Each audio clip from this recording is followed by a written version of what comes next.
সরকারি অনুদানের বরাদ্দকৃত ২০ কোটি টাকা ফেরত পেতে প্রধানমন্ত্রীর হস্তক্ষেপ চেয়েছে মহিলা ক্রীড়া সংস্থা।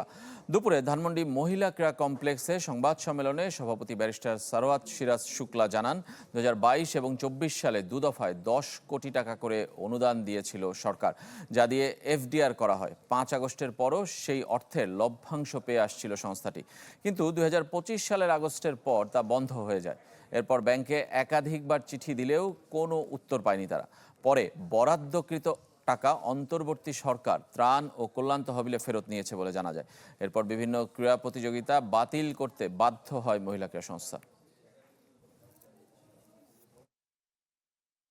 এটা বাংলাদেশের আপামর মেয়েদের টাকা, এটা নারীদের টাকা, নারী সমাজের টাকা। একেবারে আমাদের পেটে যেমন লাথি মারা হয়েছে, আমাদের পিঠে তেমন ছুরিকাঘাত করা হয়েছে। and it is giving a very wrong signal to the wrong people যে it is okay to take away the money from women, take away money from women's sports. এটা আমি কি সিগন্যাল দিচ্ছি?